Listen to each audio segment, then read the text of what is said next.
The 2025 Formula One season marked a turning point for Scuderia Ferrari. The arrival of seven-time world champion Lewis Hamilton signaled not just a new chapter, but a complete reset. Amid pressure, expectation, and underperformance, Hamilton identified a hidden flaw in the SF25 that had plagued the team for years. Could this change reignite Ferrari's path to victory? What began as a quiet afternoon in Maranello soon became a historic moment. After a test session, Hamilton stepped out of the SF25, removed his gloves, and spoke two words on the radio: "Much better." There was no celebration, no theatrics, but those words sent a jolt through the garage. For Ferrari, they meant hope, and perhaps the rebirth of a team hungry for glory. Behind that understated moment was a dramatic technical shift. Ferrari had overhauled the car's steering system.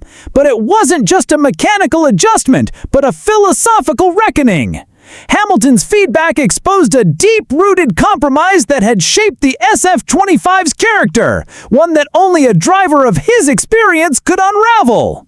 The issue stemmed from 2022, when Ferrari began adapting its steering field to suit Carlos Sainz.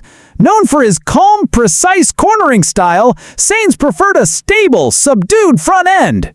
In response, Ferrari softened the steering input and dulled the feedback loop. While this enhanced composure, it sacrificed the visceral connection between driver and front axle, something Charles Leclerc struggled with from the start. Leclerc's form dipped. He lost the sharp edge needed to extract performance to the limit. But it wasn't until Lewis Hamilton drove the car that the full extent of the problem came to light. From his first laps at Monza, his message was clear: no feeling. For a driver built on instinct, it was a red flag. There was no sensation, no feedback, no trust in the car. For Hamilton, it was like driving blind. A champion who thrives on precision and confidence felt disconnected.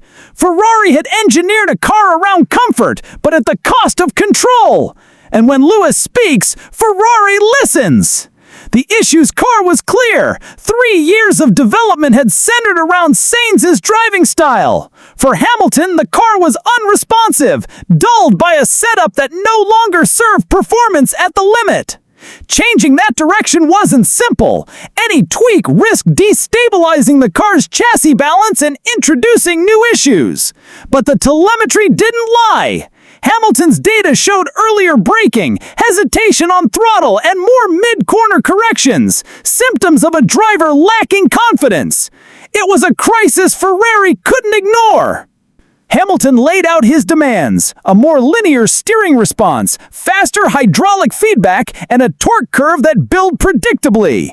These weren't lofty requests, they were the essentials of elite performance.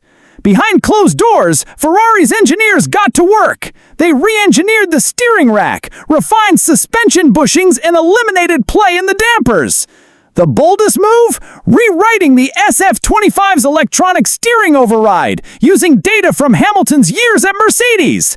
Not to copy, but to replicate the confidence he once had. The changes were risky. A more responsive front end could lead to instability, particularly in high-speed transitions. But when Hamilton returned to the track, the transformation was immediate. The car came alive. Turn-in was sharp, mid-corner rotation was crisp, and tire wear unexpectedly improved. For Ferrari, this was a breakthrough. But not everyone celebrated. Charles Leclerc admitted the new setup improved steering feel, but criticized the car's unpredictability. What once felt intuitive now felt alien. For Charles, the car had shifted away from him. Tensions began to simmer within the team. Some engineers defended the old philosophy: stable, measured, reliable. Others backed the new Hamilton-inspired direction: aggressive, responsive, bold. At the center of it all stood team principal Frédéric Vasseur, tasked with managing not just technical progress, but also internal cohesion. Before this shift, Ferrari was a team with qualifying brilliance, but race day inconsistency. Tracks like Zandvoort and Suzuka exposed their flaws. Drivers lacked confidence in the car's front end, so they hesitated in crucial corners. But post-upgrade, the transformation was clear. The revised steering system, hydraulic feedback, and geometry changes restored stability and feel. Both Hamilton and Leclerc began delivering more consistent laps. Tire degradation improved, and most importantly, they rediscovered rhythm over race distance. Ferrari now trails championship leader Max Verstappen by just 25 points. In the constructors' standings, they're clawing back ground on Red Bull, with McLaren still in the mix. But one truth has crystallized through it all. Steering feel is everything. A car may look perfect in the simulator or wind tunnel, but if it doesn't communicate through the driver's hands, it's fundamentally flawed. Ferrari has rediscovered that link, and in doing so, it may have finally rekindled its title hopes. Let us know in the comments if Ferrari has turned the corner or if the battle is just beginning.